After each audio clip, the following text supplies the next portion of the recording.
Hello everyone, I hope your day is starting off as fantastic as possible. I think we've finally gotten close to the final outcome for our recent election in Canada. There have been some recounts. Is it possible that the Liberals could effectively have a majority? That's what we're going to discuss today and talk a little bit about strategy. What will be the path going forward for the Liberals and what will be the path going forward for the Conservatives? But before we do that, let's just look at as it stands right now.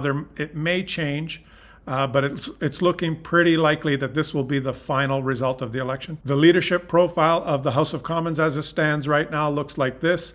The Speaker is George Fergus. Now, this may change because the Parliament has not been recalled since the election. Newly elected Prime Minister for the Liberals, Mr. Mark Carney. The Leader of the Opposition will be Conservative member Andrew Scheer, who has been named interim Leader in the House of Commons by the Conservatives. And then the Government House Leader is Stephen McKinnon for the Liberals. And the Opposition House Leader is Andrew Scheer for the Conservatives. And the seat count is as follows. The Liberals at 170, the Conservatives at 143, the Bloc Québécois at 22, the New Democrats at 7, and the Greens at 1. Now, these numbers changed slightly from the results on election night and what was reported in the days after the election, because there's been some recounts and some seats seesawed and landed differently than what was first suspected. And the Liberals have inched up to 170, which leaves them 2 seats shy of a majority. Now, that makes a strategy possibility that I explained in a previous video much more likely. And I'll post a link of that video in the top right-hand corner here. But with the Liberals at 170, when the House is recalled, there's always the procedure where the governing party chooses a Speaker of the House. And they choose that Speaker among the members of the House. And it would be smart for the Liberals, strategically speaking, to choose a Speaker of the House that may not be likely to vote with them on issues. Choose a Conservative member of Parliament to be the Speaker of the House. That might not be the most comfortable for the Liberals on a sort of a day-to-day basis on the workings of the House to have a Conservative Speaker. But it would drop the Conservatives' numbers from 143 to 142 because the Speaker does not vote unless there's a tie. Or potentially there's talk about Elizabeth May, the Green Party member.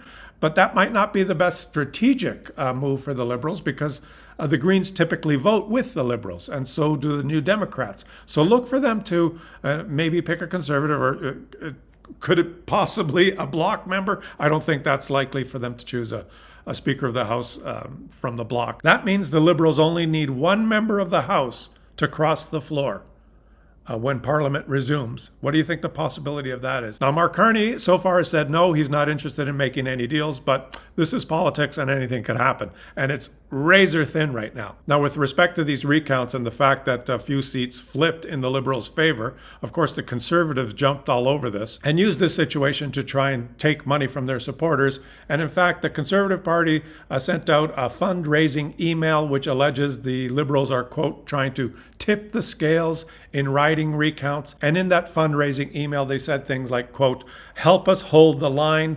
The Liberals are working to flip just enough seats to edge closer to a majority. We can't let this happen. If we don't act fast, we risk losing the gains we made on election night. The email concludes by saying the Liberals are fighting hard to tip the scales. And they sent this out hoping that people would click the button that says donate.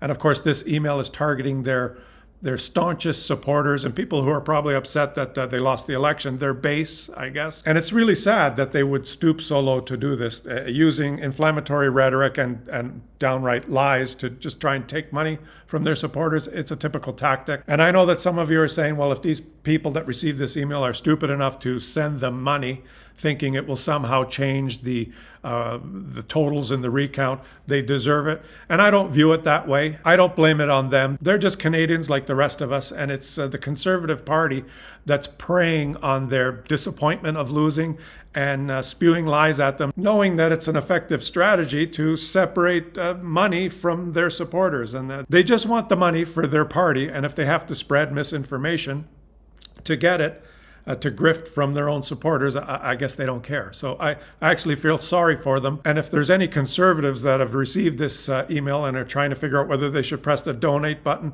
I would suggest that it's probably best to not press the donate button and to actually click the unsubscribe button. And just to explain, and I know it might make the video a little bit longer, but I think it's important. In Canada, the way elections work, we all vote on paper ballots. And elections are run and organized by an independent body called Elections Canada, which is not affiliated at all with either political party. They're an independent organization.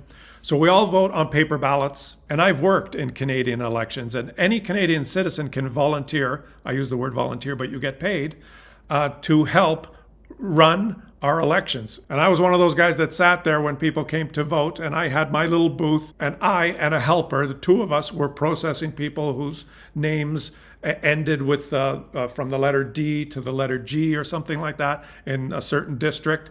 And they would come and they would present their ID. I would look them up on the voter registration, which is not like the US. You don't have to register to vote every election in Canada. When you're born and you get a social insurance number, you're registered for your whole life.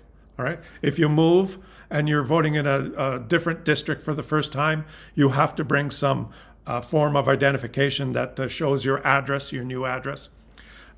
When you show up and you show your ID, I cross that person off the voting list and I give them a ballot. They go somewhere private and they mark that ballot. It's a paper ballot. They come back and they fold the ballot. There's a tab on the ballot that has a serial number on the tab, serial number on the ballot. They take off that tab. I take the tab and put it in a secured box for myself. They put their vote in the box. Okay, they leave. We do this all night. When the polls close, we carefully count all of the ballots in the box. While we're counting them, there's a organizer of that particular district that's watching the counting. There's usually representatives from the major parties present. There'll be a conservative and a liberal or an NDP. We'll unfold one ballot at a time, and the two of us that are working that poll will call out one for the liberals and mark it down on our ledger. And if we call that number, there may be a conservative observer that says, just a minute, let me check that. And they look at it and they say, okay, I accept that. And we count every ballot, and it takes hours and hours and hours. When the total count is done, if the count is within 0.1%, then that riding is called temporarily for the winner at the time, which you see on TV, the winner, and it goes in the seat count. But if the vote count is within 0.1%, it automatically triggers a recount. And all of those votes are kept and recounted again in the following days. If the difference between the winner and the loser is more than 0.1% of the votes, but still close, the losing party could still go to court and demand a recount. And a recount is almost always granted in our court system. And the recounts are done by hand on paper ballots. And there's a number of these serial number receipt tabs, has to match the number of ballots that are counted. It's very safe, secure, and fair. And it's how our system has worked for decades and decades. And for the Conservatives to be sending out a fundraising email, putting into question the integrity of our election just to try and take money from their supporters is, in my opinion, disgusting. But that's besides the point. The question is, that I mentioned at the start of the video, is strategy. Pierre, what's your strategy? For the Liberals, it's simple, apart from the few things I mentioned earlier in the video. Under new leadership, our new Prime Minister, Mark Carney, he just has to govern and try and do the best job he can. That's their strategy. But where does it leave the Conservatives? What do they do now? They've told us what they're going to do. Pierre Poilievre himself has told us what they're going to do. We didn't get over the finish line, which means that I need to learn and grow, and our team needs to expand. And our mission hasn't changed. I still want to put you back in charge of your life, give everyone who works hard a fair shot at an affordable home, living on a safe street, protected by police and soldiers and sound laws, so that everybody's safe and our flag flies high over the freest country on earth. Now, it won't be easy. But easy street leads to a dead end, and the hardest paths lead to the best destination. Our destination is a country where the possibilities are as big and blue as this prairie sky. Let's make it happen. It is funny, in that 1.5 minute video that he put out, that came out 8 days after the election. It took 8 days for the Conservatives to come up with that video. Not once in that video did he admit defeat or take any responsibility. He just said that they came up short and he needs to learn and grow. And then he listed sort of the same buzzword slogans that he's been saying for the past 4 years. I don't know about living on a street protected by soldiers. And then instead of saying, let's bring it home, he said, let's make it happen. And the first opportunity he had to show us what he meant by I need to learn and grow came just recently as Mark Carney announced his cabinet a few days ago. Mark Carney just simply listed the ministers that would form his cabinet. And Pierre sent out this tweet. Today's cabinet proves the Liberals offer more of the same, more inflation, more costly housing, more crime and drugs. So when he said, I need to learn and grow, what he actually meant is I need to do the exact same thing that I've been doing for the past 4 years. I would propose that there's a typo in this post, and it shouldn't read that the Liberals will offer more of the same. It should read that Pierre Poilievre will offer more of the same. And he spouts the same stuff. He just lists some grievances. More inflation. Well, more inflation. Gas prices are down 20% from a year ago. Inflation is almost dead now. The Bank of Canada is lowering interest rates because inflation is way down from where it was 2 years ago. So he says more inflation, more costly housing, more crime and drugs. These are the same talking points that he used for 4 years before the election. After 10 years of Justin Trudeau, this country is broken. There's out of control inflation, out of control housing costs. There's rampant crime and there's drugs everywhere.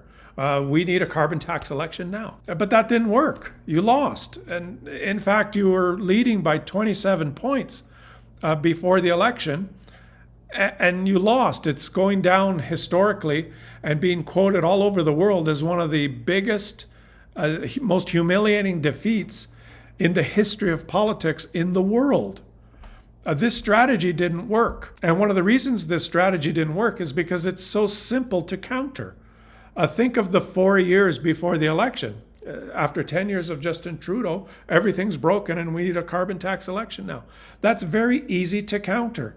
And we've seen it happen. What did the Liberals do? They were the most unpopular government in Canadian history, led by one of the most unpopular leaders in Canadian history. And they sat down and said, well, the Conservatives are going to win because they're running against Trudeau and the carbon tax, and everyone hates those.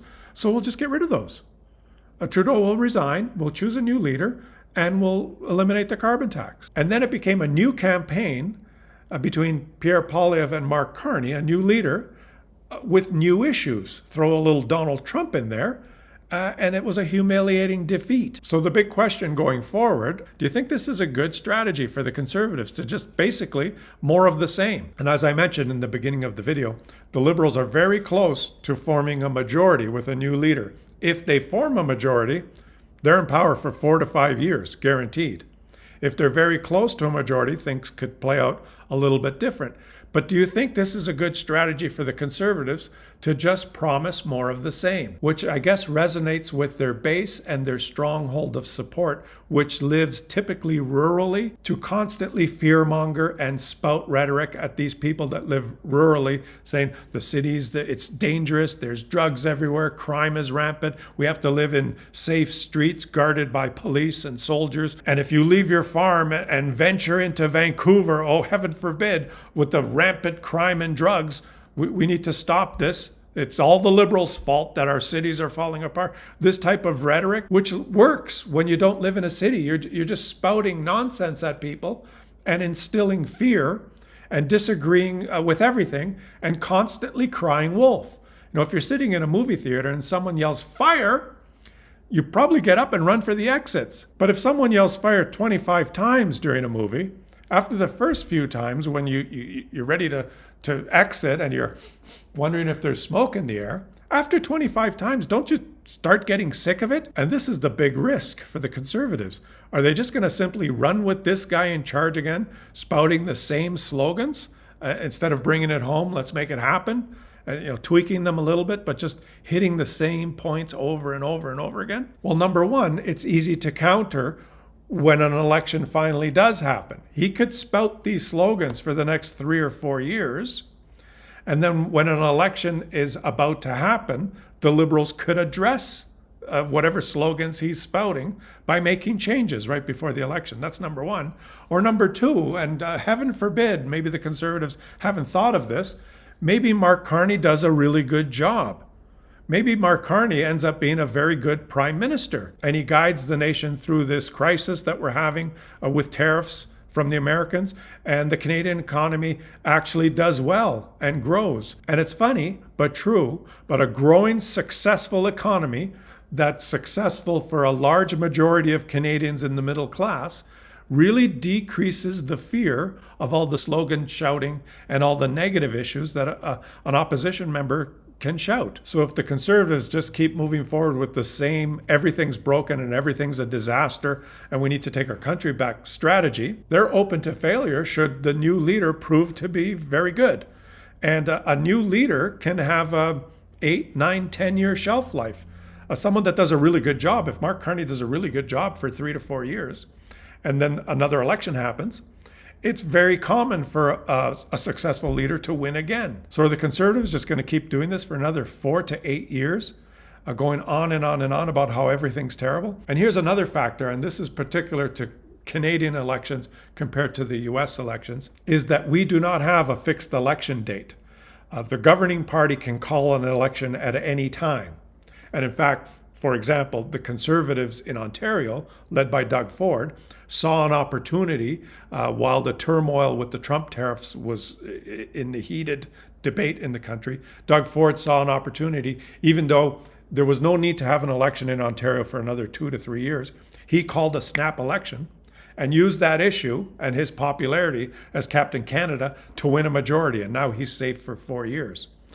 The governing Liberals, if they start doing well and they see in the polling that people are happy with Mark Carney and all they hear from Pierre Poilievre is the same old slogans and the same old negativity, if they see the polls in their favor in the next year, year and a half, 2, there may come a time where the Conservatives don't want an election. If they drop in the polls, Mark Carney could just call a snap election in a year, year and a half, 2, and then ask for a majority mandate. So the Conservatives leave themselves exposed if they just spout the same slogans but don't bring anything new. They've used this strategy and lost just recently versus a Liberal Party that was much, much, much more unpopular than they are now. If I could use a sports analogy, it's like we just witnessed the final game in the World Series.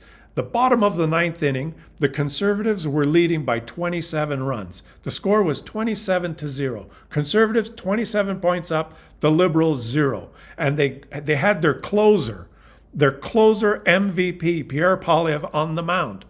And it was bottom of the 9th with 2 out, and he just had to get 1 out. And the Liberals hit grand slam after grand slam after grand slam and won the game. And now it's the off season, and the Conservatives have to decide what's their strategy for next year. Are you just going to use your same closer? Put that same guy in there and say, yeah, go out there and throw that same slider?